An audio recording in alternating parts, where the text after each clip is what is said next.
cities spend their time defunding the police and enforcing draconian lockdowns, they've been neglecting a real crisis plaguing America: homelessness.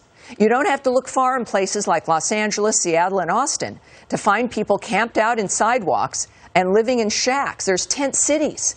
It's a problem that doesn't seem to have a solution in sight. But my next guest is weighing in on this growing problem through her own personal experience. Here now is Florida Congresswoman Cammack. Congresswoman, thank you very much for being here. You know, I go back and forth from Los Angeles to New York, and I see things in Los Angeles now as a native Los Angelino that I never saw before. These tent cities, people hopeless, drug abuse, this lack of just a kind of like a zombie dynamic that everybody looks away from. Tell us about your experience. You went from homelessness, obviously, here to Congress. What's your take on why this is happening in these blue cities? Well, thank you so much for having me on, Tammy. It's a real pleasure. And yes, only in America can someone like me go from homeless to the House of Representatives in less than a decade. It's pretty crazy because for a long time, conservatives have ignored this problem, really giving the narrative to the left when it comes to issues like opioid addiction or homelessness, human trafficking, all these issues that have for a long time been dominated by the left's narrative that people just need handouts rather than a hand up.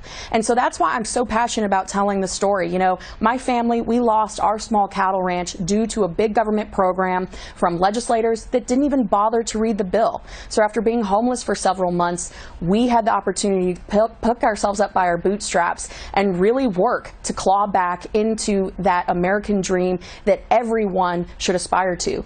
And that's the thing.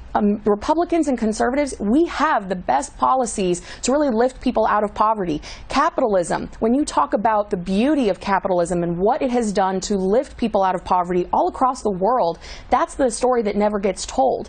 But here in America, we're seeing these government programs that are intended to help, but they miss the mark every single time. But see, that's an interesting point. Instead focusing, Congresswoman, that's what one argument I'd make is that I would argue, having come from the left, that there is an effort to maintain the pain because of the programs, the money that comes, the arguments during election time, demonizing people, being able to use it against others, that in fact maybe that's the point, is maintaining, rubbing salt into the wound is the phrase on the left.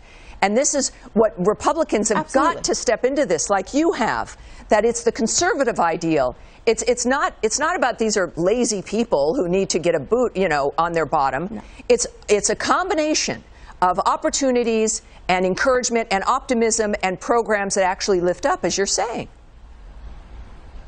Exactly, because our country is about equal opportunity, not equal outcome. And the programs and policies of the left are meant to control people and keep them in destitute. That is why it is so important that conservatives get engaged and involved in these issues that we have allowed the left to dominate on. I'm telling you, when we invest locally in communities and we actually give people a hand up rather than a hand out, we're going to see some of the best innovative ideas come to light. We're going to have the next generation of entrepreneurs. And I can tell you right now, this freshman class in the 117th Congress, we're tackling these issues like criminal justice reform, like homelessness. And it's because we know that conservative policies are the ones that are going to drive the future and really lift our entire country out of this mess that the ultra-liberal left has rammed down our throats time and time again. Well, and it starts by owning these policies and making sure that we have a seat and a voice at the table. And look, if anybody's going to get it done, it sounds like you being there is one of the solutions, because really it is.